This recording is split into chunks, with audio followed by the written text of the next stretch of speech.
Yasin suresinin ahırıdagi ayatlarını bir aytib ötküm kep turuptu. Cemaat Müslümin az vaqt açı. Estağfirullah. Ahırgi ayatlar Yasin suresi. Peygamberimiz endi juda köp kıyınçılıklar boldu. Her türlü yanağıday moralni charchatdığın cinne deyet, başka deyet. Allah Teala Kur'an'da aytyapti Yasin suresi ahırda. فَلَا يَحْسُنْكَ قَوْلُكُمْ Uların sözleri seni rencitmesin deyip Peygamberimiz aytyapti. Sen ularga hapa olma. İnna na'lamu ma yusirruna ve ma yu'linun. Biz uların senga aytib yurganidan xabarimiz var. Aytmay içlerde kizlab yurganimizdan xabar var deydi.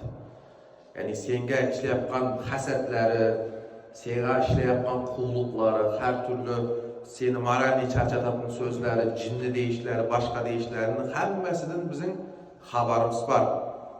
Fala yahzunka. Hech qachon ranjima ularga. Shu payt yanağıday bir Mekke müşriklerin birovi Allah Peygamberimiz nasihat diyor ya, ertaga qaytib tirilesizler, Allah'ın altında hesap veresizler degan paytda suyaklarni o'lgan adamning suyagi yoki bir hayvanning suyagini olib untaq qilib, yani ezib Peygamberimizga ufrat betiga. Buni qanday qilib tiriltiradi Allah deydi. Parchalab ketgan suyakni. Endi qarangizlar. Allah Teala aytyapti: "Avalam yaral insanu anna xalaqnahu min nutfatin." Biz adam balasını bir kichkina bir tamchidan yaratmadikmi deydi. Fa idha huwa hasimun mubin. Keyin qarasak, biz uni bir kichkina bir najas bo'lgan tamchidan yaratmadik. Keyin o'zcha bo'lib bizga angima ayta boshladi deydi Allah Teala. Yani o'zcha misol ko'rsatib, suyaklarni ufurib, yanağıday qarshi chiqib, hasimun mubin degan apachiq bir dushmanga aylandi deydi. Biz uni bir najasdan yaratmaydik deydi. Va daraba lana masalan bizga misol bir keltiryapti deydi Allah Teala. Yani suyaklarni ufurib va nasiya xalqa qanday yaralganini unutdi deydi. Qanday yaratilganini unutib ketdi deydi. Qala aytdi deydi: "Men yuhil idama va hiya ramim." Mana ezib ketgan, parchalanib ketgan, un bo'lib yotgan suyakni kim qaytib yiraydi deydi. Peygamberimizga Allah Teala aytibdi-da o'sha. Allah Teala aytdi Peygamberimizga: "Qul yuhyihallazi anshaha awwal marra." O başida seni qanday yaratgan bo'lsa, Allah Teala qaytadan shunday yaratib beruga qodir deydi. O shunday deb aytdi deydi. Seni yo'qdan barqi yo'qmi? Başida qanday seni yaratgan bo'lsa, qaytadan seni shunday qilib yig'ladi deydi, yaratadi deydi. Va huwa bi kulli xalqin alim. U bütün yaratılışını biladi deydi Allah Teala. Bütün canavarlarını qanday yaratilganini biladi. Allazi ja'ala lakum min shajaril akhdarna fa idha antum tuqidun. U Allah Teala 7 qavat osmonni va hamma narsani mahluqotni yaratdi. Bala va huval xallaqul alim. U hamma narsani o'z yanağıday nesida yaratuvchi. Xallaq degan juda ham qattiq yaratuvchi degan. Hamma narsani o'z babida yaratib beradi. Endi qarangizlar, innama amruhu idza arada shay'an an yaqula lahu kun fayakun. Biz bir narsani xohlasak deydi Allah Teala. Biz bir narsani xohlasak, biz uga bo deb aytamiz deydi. Bo'ldi. Fayakun, u bo'la soladi deydi. Bo'ldi. Allah Teala'ga olmaydi narsa.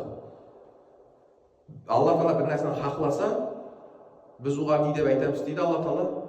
Kun deb aytamiz. Kun degan bo degan. Bo deb aytamiz, fayakun, u bo'la soladi deydi. Fesubhanallazi biyadihi malakutu kulli shay'in ve ilayhi turja'un. Bütün ferişteler onun kolunda ve uğa ihlaslar deydi, qaytasılar deydi. Hammamizga aytibdi. Lut alayhissalomning qavmi Yaman yo'lga kirib ketgan paytda Allah Teala azobini yuboradi u. Ya erkakka yaqinlab shunday Yaman yo'lga kirib ketgan paytda Jabroil tushgan. Ya azob. Shunda Peygamberimiz aytibdi: "Qanoti bilan shunday ko'tardi" deydi. Ya Lut alayhissalomning qavmi ko'tardi. Bütün Lut alayhissalomning qavmi tavbaga kelyapti deydi. Bitib tush azob kelyapti. Biroq u payt tavba qilolmaydi, qabullanmaydi o'zi. Shu payt tavba qilayotganlar eshitildi deydi. Shunday aldan deydi, to'nkan qaytan yig'olsa deydi. Lut alayhissalom. Ana Allah Taolo qudratida biz bir narsaga bo desak, u bo'la soladi deydi. Endi hozir kunimizda bunday savollar chiqadi. Nega aniqlab Mesela Palestina'da adamlar kırılyaptı, nige oğa yardım verilmeyaptı. Allah Taala'nın sınağı bu vaqtda İsrail, Bani İsrail'e şunday yıkılan, kırılgan. Musa Aleyhisselam'ın paytda Firavun yıkılan yaş balalarını, oğul farzatlarını bütün bäri soyup taşlagan. Ularga mümkünçülük bergen Allah Taala. Bu bäri bizge sınak.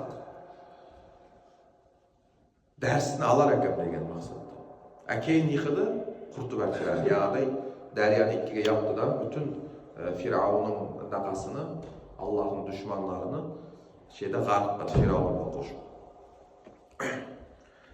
Keyin Musa Aleyhisselam'a ergeçkenlerin özü üçke bölündü. Yani balık tutma degenler, balık tutmaytın kunde balık tutkanlığı için ularını ahırda alatılar niye aylattırıverdi? Çoşka bilen maymunga aylattırıverdi. Kur'an'da var o. Onu inşallah bir gün niye bolganda onu hem aytip berermen. Kıskası aytmakçı bolyapkanym, hazır günümüzde bolyapkan zulümge, zalimlikka, niye üçün Allah Taala bireler ateistler mesela oşunday savol koyup, niye üçün Allah Taala bolsa ularga yardım bermeydi deydi. Bu bäri Allah Taala'nın bilimi bileşen yapkan narsa. Sabır kılap. O özünün imtihanı. Bizim hem imtihanımız. Bizim kolumuzun hikayelet hazır dua kelet. Siz mesela ular kırıl yapkan paytda tünde yatıp uxlasanız, siz yardım bermeyemiz degen söz. Niye işleyemiz gerek? Tahajjudga turup gerek, dua kılıp gerek. Mesela uların hakkıga. Kolumuzun hikayesi, ano İbrahim peygamberini otqalaktırgan paytda bir çumalı, kichkina bir tamçı bile arkasını yürüyer eken. Şunday kapsurit deyse kaka var ya bir tamçı su bilen. Allah Taala bana oşunday kudret berdi. Men oşu kudretimni hak yolda sarflashim gerek deydi. Bir tamçı su bilen ot öçen, biroq bizning kudretimizga Allah Taala bizni şunday narsa kutetdi. O Allah Taala yana bol dese bunu bütün yok beraber bir sekundda mesela. Biroq bizde niye çıkıptı şunu kut. Mesela siz Coca-Cola içip yani Palestinaga yardım kılan narsalarni hammasini satып alıp mesela ularga dua kılmay şunday narsa bolsa, unda kıyın degen söz. Allah Taala hammamizga manfaatli bilim nasip qilsin.